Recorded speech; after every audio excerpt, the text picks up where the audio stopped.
Now watch this. Verse 6. So they are no longer two, he says, but one. Therefore, what God joins together, let no ex, old boyfriend, old girlfriend, or lawyer put asunder. Whom God joins together, he says, let no lawyer, no judge, no ex-boyfriend, girlfriend, or spouse, or even prophet put asunder. The emphasis here is whom God joins together. God does not marry everybody. The only people that God actually marries are the ones Jesus says qualifies in the beginning. So every marriage that is not in the beginning qualification is married by the state. Let me put it another way. Coming to a church building and standing here does not guarantee that God joined you together. Most of the marriages that I have seen in churches should not have been done in churches. They should have gone to the downtown registrar office and let some legal person just kind of speak over them. Why? Because if they join you together, when you're ready, they can put you asunder. Let me prove how that's so crazy. You come before God, you say, to get married, but then you go before the lawyer and the judge to get divorced. That's confusing to me. If you come before God to be put together, then when you're ready to be put apart, invite everybody back. Come on, let's talk about this. Get the bridesmaid, get the groomsmen, get the music, get all the flowers, and make sure God is present, and say, now we want to be put asunder. I dare you. How dare you come before God to be married and go before the judge to be divorced? You hypocrite, you. I have a suggestion. Whenever you are about to print your wedding invitations, put on the bottom, and if we plan to get a divorce, keep this invitation. That's how ridiculous it is to walk down these aisles in a white dress and a blue and a dark suit and tell God I do before him, and go before a judge and says I don't. Verse 9, anyone who divorces his wife except for marital unfaithfulness and marries another woman commits adultery.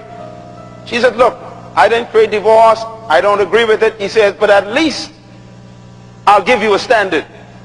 The standard is you shouldn't even think about divorce unless the other party has violated the marriage bed. In other words, the only qualification God allowed for you to do what you invented was sexual corruption. Now, why does he use the word adultery? I'm going to give you a quick lesson. According to Jesus, there's no other grounds for divorce. You can't say, well, I don't love him anymore. I don't love her anymore.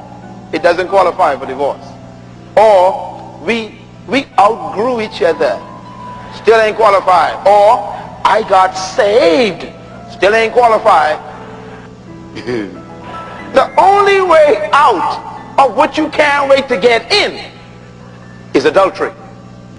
That means that right now in heaven, God have a lot of people already and still married who are already divorced on earth. They're still married in heaven. God said, no, they ain't qualified, so they're married. That's why they keep committing adultery over and over again with other people, because as far as heaven is concerned, you are still married. Let me give you another challenge. If you get married, listen carefully. This is scriptural standard now, not religious standard. Because religion, you know, they make their own standard. Christianity is a religion. It makes its own standard. I'm talking about the Bible now, the kingdom. The kingdom says, if you marry a person and you decide to separate, you cannot marry anybody else, no matter how long, as long as that other person does not commit adultery. So a lawyer lawyer and a judge cannot destroy a marriage in God's kingdom. The only one that can destroy a marriage in God's kingdom is an adulterer.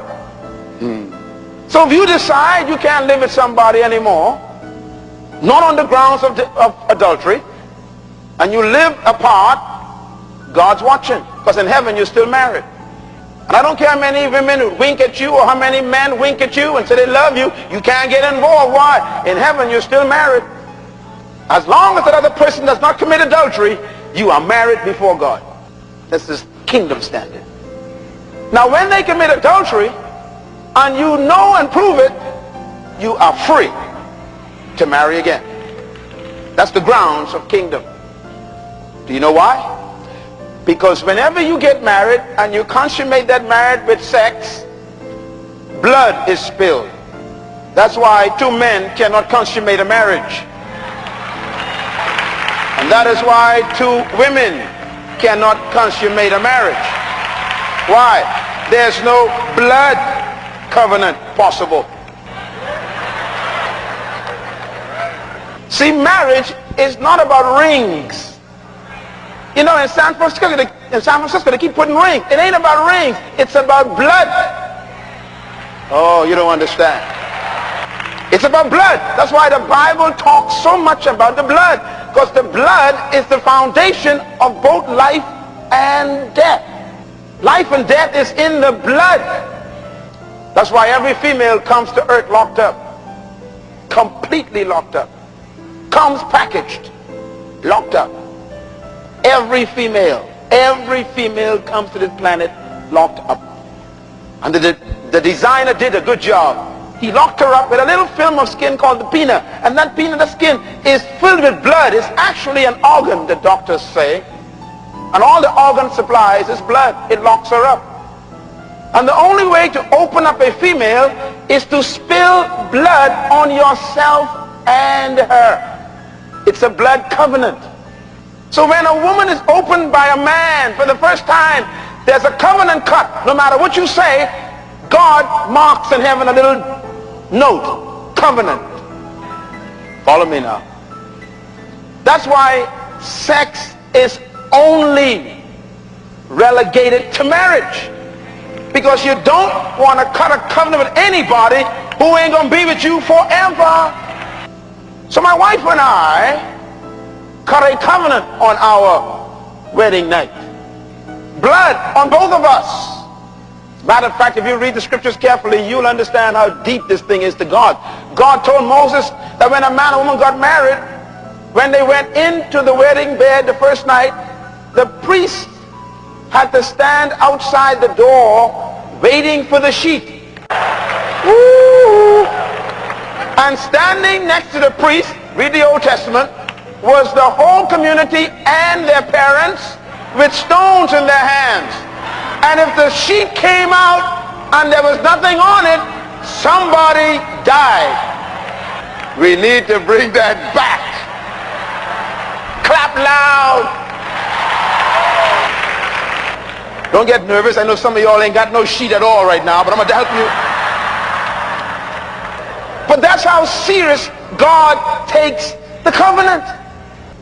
I'm talking to singles. Watch this. So when the blood covenant is cut between me and my wife in that marriage bed, undefiled, that means there's no problem in the bed, then if I was to have sex with another woman, I cut another covenant. Now you know the principle of covenant is the only way to break a covenant is to cut a new one. That's why you got the Old Testament covenant and the New Testament covenant. And what broke the covenant? It was blood on the cross. Oh, you don't get it. So the blood of bulls and goats and sheep and turtle doves in the Old Testament was a covenant that lasted for 1 year. But here comes Jesus, the Lamb of God. He's going to cut another covenant. This one is forever. Woo! But it was what? Blood.